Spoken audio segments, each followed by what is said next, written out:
Hi, ಎಲ್ಲರಿಗೂ ನಮಸ್ಕಾರ. ನಾನು ಇವತ್ತು ಮಷೀನಿಗೆ ದಾರವನ್ನು ಹೇಗೆ ಪೋಣಿಸಬೇಕೆಂದು ತೋರಿಸ್ತೀನಿ. ಬನ್ನಿ. ಮಷೀನಲ್ಲಿ 12 ನೀಡಲ್ಸ್ ಇರ್ತಾವೆ. ನಾನೀಗ ನಿಮ್ಗೆ 12ನೇ ನೀಡಲ್ಸಿಗೆ ದಾರವನ್ನು ಹೆಂಗೆ ಹಾಕ್ಬೇಕಂತ ತೋರಿಸ್ತೀನಿ. ಬನ್ನಿ. ಮೊದಲಿಗೆ ಇಲ್ಲಿ ಹೋಲ್ಸ್ ಇರ್ತಾವೆ, ಅಲ್ಲಿ 12ನೇ ಹೋಲಿಗೆ ನೀವು ದಾರವನ್ನು ಹಾಕಬೇಕು.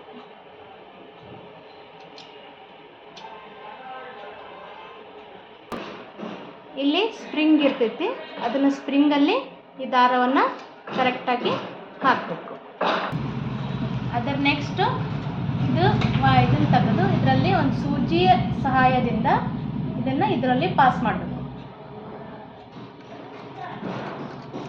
ನೋಡ್ರಿ, ಇಲ್ಲಿ ಸೂಜಿ ಕಾಣ್ತಾ ಇದೆ ನಿಮಗೆ. ಇದನ್ನು ಸರಿಯಾಗಿ ಎಳ್ಕೋಬೇಕು. ಅದ್ರ ನೆಕ್ಸ್ಟ್ ಇಲ್ಲಿ ಪ್ಲೇಟ್ ಇರ್ತೈತಿ, ಆ ಪ್ಲೇಟ್ ಒಳಗೆ ಹಾಕ್ಕೊಂಡು ಆಮೇಲೆ ಇಲ್ಲಿ ಒಂದು ಸ್ಪ್ರಿಂಗ್ ಐತಲ್ಲ, ಈ ಸ್ಪ್ರಿಂಗ್ ಒಳಗೆ ಇದನ್ನು ಸರಿಯಾಗಿ ಹಾಕಬೇಕು. ನೆಕ್ಸ್ಟ್ ಕೆಳಗಡೆ ಇಲ್ಲಿ ರಿಂಗ್ ಇದೆಯಲ್ಲ, ರಿಂಗನ್ನು ಒಂದು ರೌಂಡ್ ಸರಿಯಾಗಿ ಸುತ್ತಬೇಕು. ನೆಕ್ಸ್ಟ್ 2ನೇ ಸುತ್ತನ್ನು ಇಲ್ಲಿ ತಗೊಂಡು ನೆಕ್ಸ್ಟ್ ಇಲ್ಲೊಂದು ಪ್ಲೇಟ್ ಕಾಣುತ್ತೆ ನಿಮಗೆ, ಅದರೊಳಗಡೆ ಅದನ್ನು ಹಾಕಬೇಕು. ಅದಾದಮೇಲೆ ಇದನ್ನು ಕೆಳಗಡೆ ಮಾಡಿಕೊಂಡು ಇಲ್ಲಿ ಪಾಸ್ ಮಾಡಬೇಕು. ನೆಕ್ಸ್ಟ್ ಇಲ್ಲೊಂದು ರಿಂಗ್ ಕಾಣುತ್ತೆ ನಿಮಗೆ, ಅದರಲ್ಲಿ ಕೂಡ ಸಹ ಪಾಸ್ ಮಾಡಬೇಕು. ಆಮೇಲೆ ಮೇಲ್ಗಡೆ ಪಾಸ್ ಮಾಡಿ ಆಮೇಲೆ ಇದನ್ನು ಕ್ಲೋಸ್ ಮಾಡಿಬಿಡಿ. ಆಮೇಲೆ ಇಲ್ಲಿ ಮೇಲ್ಗಡೆ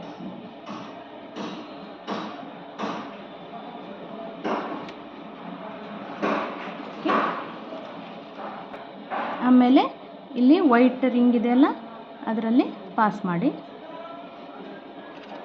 ನೆಕ್ಸ್ಟ್ ನಾವು ಹಾಕ್ತಿರೋದು 12ನೇ ನೀಡಲು, ಇಲ್ಲಿ 12 ನಂಬರಲ್ಲಿ ಇದನ್ನು ಪಾಸ್ ಮಾಡಿ.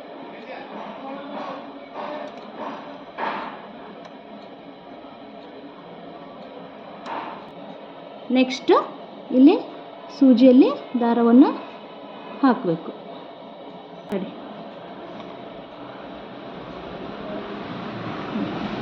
ಆಮೇಲೆ ಇದನ್ನು ಮೇಲ್ಗಡೆ, ಇದು ದಾರವನ್ನು ಹಾಕುವ ಕಂಪ್ಲೀಟ್ ಪ್ರೊಸೀಜರ್ ಆಗುತ್ತೆ.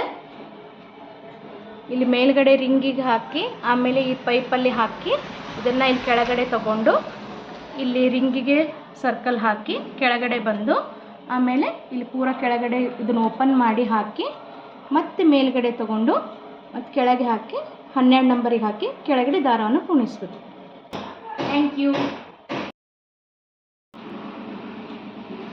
ವಿಶೇಷ ಸೂಚನೆ ಏನೆಂದರೆ, ಇದು ಸ್ಪ್ರಿಂಗ್ ಒಳಗೆ ನೀವು ದಾರ ಹಾಕಬೇಕಾದ್ರೆ ಇದು ಸ್ಪ್ರಿಂಗ್ ಒಳಗೆ ಇದನ್ನು ಸ್ಪ್ರಿಂಗನ್ನು ಮೇಲೆತ್ತಿ ಇಲ್ಲಿ ಒಂದು ಕಡ್ಡಿ ಮತ್ತು ಇಲ್ಲಿ ಒಂದು ಕಂಬ ಕಾಣ್ತೈತೆ ನಿಮ್ಗೆ. ಆ ಕಡ್ಡಿ ಮತ್ತು ಕಂಬದ ಒಳಗೆ ಇದನ್ನು ಹಿಂಗೆ ಪಾಸ್ ಮಾಡಬೇಕು. ನೋಡಿರಿ, ಇಲ್ಲೇ ನಾ ಮಾಡೇನು ನೋಡಿರಿ. ಇದನ್ನು ಕರೆಕ್ಟಾಗಿ ಲಕ್ಷ್ಯ ಕೊಟ್ಟು ಮಾಡಿರಿ, ಇಲ್ಲಾಂದ್ರೆ ದಾರ ಕಟ್ಟಾಗೋ ಚಾನ್ಸಸ್ ಇರ್ತಾವೆ. ಆ ಕಡ್ಡಿ ಮಿಡಲಲ್ಲಿ ಇದನ್ನು ಹಿಂಗೆ ಪಾಸ್ ಮಾಡಿರಿ. ಪಾಸ್ ಮಾಡಿ ಇದನ್ನು ಮತ್ತೆ ಆ್ಯಸ್ ಯೂಶಲ್ ಕ್ಲೋಸ್ ಮಾಡಿಬಿಡ್ರಿ. ಅದೇ ರೀತಿ ನೆಕ್ಸ್ಟ್ ಈ ಸ್ಪ್ರಿಂಗ್ ಒಳಗೂ ಹಂಗೆ, ಇದು ಸ್ಪ್ರಿಂಗನ್ನು ದಾರ ಸುತ್ತು ಹಾಗಿಲ್ಲ, ಇದನ್ನು ಸ್ಪ್ರಿಂಗನ್ನು ಮೇಲ್ಗಡೆ ಎಬ್ಬಿಸ್ಬೇಕು. ಎಬ್ಬಿಸಿ ಇಲ್ಲೊಂದು ಕಡ್ಡಿ ಇದೆ, ಇಲ್ಲಿ ನೋಡಿರಿ ನಿಮ್ಗೆ ಕಾಣ್ತಾ ಇರ್ಬೋದು.